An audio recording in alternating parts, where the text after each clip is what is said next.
39 வருடங்கள்ல கிட்டத்தட்ட 500 படங்கள் நடிச்சிருக்காரு அப்படிங்கிறது ஒரு மிகப்பெரிய சாதனையான விஷயம்.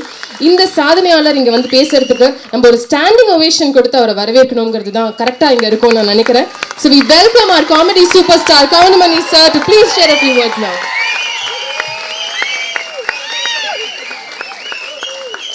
Sir, நீங்க பேசணும்.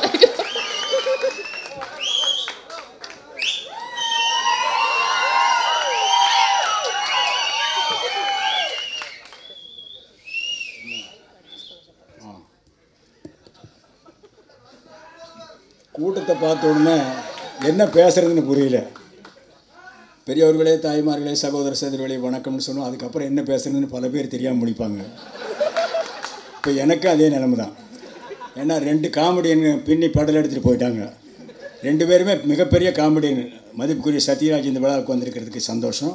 சிவகார்த்திகேயனுக்கு வந்து சேர்ந்துருக்கோம். அப்புறம் டாக்டர் பட்டம் எல்லோரும் கெஞ்சி கெதறி சைடில் நின்று கேட்டு வாங்குவாங்க. படம் தயாரிப்பாளர் சிவபாலன் எனக்கு டாக்டர் பட்டத்தை கொடுத்துட்டாரு. அப்புறம் இந்த படத்தில் வந்து டைரக்டர் ஆரோக்கியதாஸ் அவர் என்கிட்ட வந்து கதை சொன்னார். கதை 1 வருஷம் அலைஞ்சார்.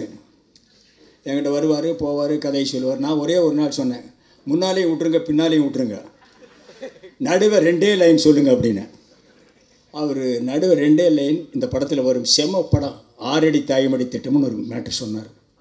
அதை கேட்டுட்டு நான் ஒத்துக்கிட்டேன். சரி, நீங்கள் டைரக்டர் ப்ரொடியூசர் யாருன்னு? டாக்டர் சிவபாலன் அப்படின்னு. அவரை அழைச்சிட்டு வாங்க அப்படின்னு. அவரை அழைச்சிட்டு வந்தாங்க. சார், உங்களுக்கு கதை பிடிச்சிருக்கா? எனக்கு பிடிச்சிருக்குன்னு கேட்டேன். எனக்கு பிடிச்சிருக்கு, நீங்கள் எடுக்கிறீங்களா? எடுக்கிறேன் அப்படின்னாரு. துணிஞ்சு படம் எடுத்தார். ஆனால் டாக்டர் சிவபாலனை பாராட்டணும், ரொம்ப பாராட்டணும். ஏன்னா கும்பாங்குத்து, கம்மாங்குத்து, கமர்ஷியல் படம் இதெல்லாம் வந்துட்டுருக்கிற நேரத்தில் இந்த கதையை ரசித்ததுக்கு அவர் ஒரு பாராட்டு. இந்த கதையை எழுதின ஒரு இளம் டைரக்டர் ஆரோக்கியதாஸ் கொஞ்சம் முற்போக்கான டைலாக்கெல்லாம் எழுதியிருக்காரு. அவருக்கு ஒரு பாராட்டு தெரிவிக்கணும். அப்புறம் மியூசிக் டைரக்டர் கே, அவர் பேருக்கு தகுந்த மாதிரியே கேட்குற மாதிரி இசையை போட்டிருக்காரு. பாடலாசிரியர் யுகபாரதி, இந்த யுகத்துக்கு என்ன பாட்டு எழுதினமோ அதை எழுதியிருக்காரு. அது தேனிசி செல்லப்பா பாடியிருக்காரு. அப்புறம் பார்த்திங்கன்னா மற்ற நடிகர்கள், கேமராமேன் ஒருத்தர் கருப்பையான்னு பேர் தான் கருப்பையா, படத்தை கலர்ஃபுல்லாக எடுத்திருக்காரு. அப்புறம் இந்த படத்தில் டான்ஸ் மாஸ்டர்னு பார்த்தீங்கன்னா சங்கர்னு ஒருத்தர். எனக்கெல்லாம் ஆடவே வராது. ஆடிட்டு இருக்கும்போது பக்கத்தில் இருக்கிற பொம்பளைங்களை காலை மிதிச்சிடுவேன், கையை மிதிச்சிடுவேன். மிதிச்சிட்டு சாரி கேட்பேன். பரவாயில்ல சார், பரவாயில்ல சார். இல்லைம்மா, நீங்கள் போய் உட்காருங்க, நான் 4 தடவை ஆடி பார்த்துக்கிறேன், நீங்கள்லாம் நல்லா ஆடுவீங்கன்னு. இல்லை சார், உங்கள் கூட ஆடுறேன். வேண்டாம்மா, இன்னொரு 10 தடவை மிதிச்சிடுவேன் நான் அப்படின்னு. இப்படியே எங்களை கொஞ்சம் ஆட வச்சுருக்காங்க. அப்புறம் என் கூட நடித்த திருமுருகன், மூனார் ரமேஷ், இன்னும் விஷாலினி, வைதேகி, இன்னும் நிறைய நடிகர் நடித்தாங்க. அவங்களுக்கெல்லாம் ஒரு தேங்க்ஸ் சொல்லிக்கிறேன். மற்ற ப்ரொடியூசர் கவுன்சில், அந்த ப்ரொடியூசர் கவுன்சில் மொத்த கவுன்சிலுக்கு ஒரு தேங்க்ஸ் சொல்லிக்கிறேன். ஏன்னா எல்லாருக்கும் தனித்தனியாக போய் பேர் சொல்லிகிட்டு இருந்தால் இனிமேல் விடிஞ்சிடும். அதனால் மேடையில் இருக்கிற அத்தனை பேருக்கும் என்னுடைய நன்றி கலந்த வணக்கம். ப்ரெஸ் ரிப்போர்ட்டர்ஸ் அத்தனை பேருக்கும் என்னுடைய நன்றி கலந்த வணக்கம். என்னோடு ஒர்க் பண்ண நடிகர்கள், டெக்னீஷியன், மியூசிக் பார்ட்டி அத்தனை பேருக்கும் வந்து ரசிகர்களுக்கும் ஒரே அடியாக ஒரு வணக்கம் சொல்லிக்கிறேன். ஏன்னா ரொம்ப நேரம் சத்யராஜ் பிச்சை எடுத்துட்டார். அதே மாதிரி சிவகார்த்திகேயன் பேசிட்டார். இதுக்கு மேலே நான் காமெடி பண்ணால் எடுபடாது. ஏன்னா படத்தில் வேணால் காமெடி பண்ணிக்கலாம். இந்த படத்தோட கதையை சொல்கிறதுனா 2 மணி நேரம் எடுத்த படத்தை யுகபாரதி 2 லைனில் சொல்லியிருக்கார். விவசாயம் இல்லைன்னா உலகேதுடா, உயிரேதுடா. பல கட்டடங்கள் உருவாக வயக்காட்டை அழித்தாங்க. இதுக்கு என்ன அர்த்தம்? விவசாயம் நாட்டில் அவசியம் தேவை. விவசாயம் இல்லைன்னா நம்ம உயிரே இருக்க முடியாது, நம்ம உயிரோடு வாழ முடியாது, சாப்பிட்ற தன்னத்தை வச்சு சாப்பிட முடியும். அந்த விவசாயிகள் அழியக்கூடாது அப்படிங்கிற ஒரு புரட்சிகரமான கதையை எடுத்திருக்காங்க. இது ரொம்ப பாராட்டுக்குரிய விஷயம். ஆனால் அந்த விவசாயிகளுக்கு அந்த மண்ணு தான் உயிர், உடல், மானம், மரியாதை, பேரு, புகழ் எல்லாம். அந்த மண்ணை அவன் விட்டுறக்கூடாது. அது 1/4 ஏக்கராக இருந்தாலும் சரி, 1/2 ஏக்கராக இருந்தாலும் சரி, 3/4 ஏக்கராக இருந்தாலும் சரி, அதில் தான் அவன் வாழணும், அதில் தான் அவன் விவசாயம் பண்ணணும்.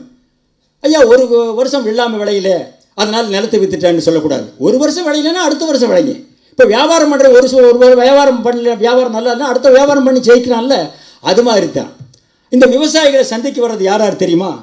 அரசியல்வாதி, ரியல் எஸ்டேட் ஓனர்கள், கார்பரேட் கம்பெனி, தொழிலதிபர்கள். எதுக்கு வர்றாங்க? தூக்கம் விசாரிக்கவா இல்லை சந்தோஷம் கண்டவா? அந்த நிலத்தில் 1/4 ஏக்கராவது ஏதாவது வாங்கிடலான்னு தான். அந்த இடத்துல தான் விவசாயிகள் ஏமாறக்கூடாது. அப்படி ஏமாந்து இடத்த சில பேர் ஏமாந்து காசுப்பட்டு வித்துடுறாங்க. அந்த இடத்துல பெரிய கட்டடம் ஆகிடுது. இப்படி ஒவ்வொரு விவசாயிகளும் விற்று கட்டடமாகிட்டே போனால் அப்போ நம்ம எதை சாப்பிட்றது? விளைநிலம் எங்கே இருக்கும்? அது இருக்கக்கூடாது. விவசாயிகள் விவசாயியாகத்தான் இருக்கணும் அப்படின்னு சொன்ன படம் தான் இந்த 49O. இந்த 49O வந்து இந்த விவசாயிகளை பற்றி சொல்கிற கதை நம்மூர் விவசாயிகளுக்கு மட்டுமல்ல, எல்லா ஊர் விவசாயிகளுக்கும் சொல்கிற கதை. அது மட்டுமல்ல, இந்தியா விவசாயிகளுக்கு மட்டுமல்ல, அது இங்கிலாந்து விவசாயியாக இருந்தாலும் சரி, அமெரிக்கா விவசாயியாக இருந்தாலும் சரி, ஆப்பிரிக்கா விவசாயியாக இருந்தாலும் சரி, விவசாயி தான். அதில் என்ன ஒரு சேஞ்சு? அமெரிக்காவில் ஜீன் பேண்ட் போட்டு விவசாயம் பண்ணுவோம், நம்ம ஊரில் வேட்டி கட்டிட்டு விவசாயம் பண்ணுறோம். அதுதான் சேஞ்சு. அது நெல் விளை வைக்கிறவனாக இருந்தாலும் சரி, கொள்ளு விளை வைக்கிறவனாலும் சரி, கோதுமை விளை வைக்கிறவனாக இருந்தாலும் சரி, உலகத்தில் எந்த மூலையில் ஒரு விவசாயின்னு ஒருத்தர் இருந்தானோ அவன் நிலத்தை காப்பாற்றணும். அப்போ தான் மக்கள் வயிறார வாழ முடியும், வயிறார சாப்பிட முடியும். அதுதான் 49O. அந்த 49O படத்துக்கு இது பலதரப்பட்ட மக்கள் பார்க்கலாம். இதில் சொல்லுவாங்க A கிளாஸ் படங்க, B கிளாஸ் படங்கன்னு.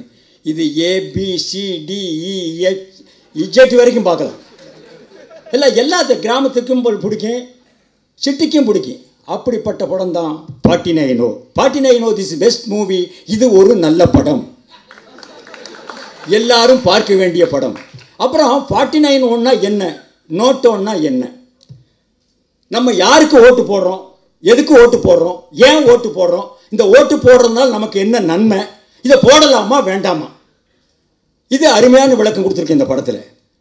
இதுதான் 49O. 49O this is best movie. இது ஒரு நல்ல படம், இது எல்லாரும் அவசியம் பார்க்க வேண்டிய படம். நான் மறுபடியும் சொல்கிறேன், நான் ரொம்ப நேரம் பேசுகிறேன். 49O கதையை பற்றி மட்டுமே சொல்கிறேன். திஸ் பெஸ்ட் மூவி, இது ஒரு நல்ல படம்.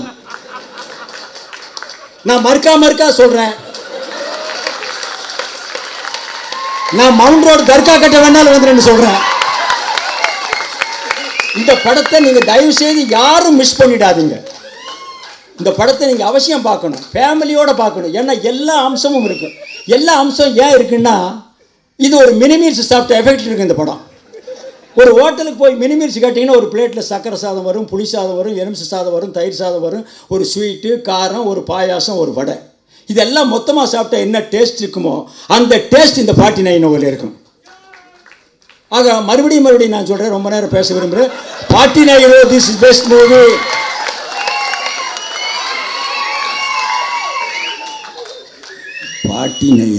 This is best movie. இது ஒரு 49O this is best movie. இது ஒரு நல்ல படம், மிஸ் பண்ணாம எல்லாரும் பாருங்க. வந்திருக்கிற அத்தனை பேருக்கும் வணக்கம், நன்றி. Thank you so much sir. இப்பொழுது இன்றைய மிக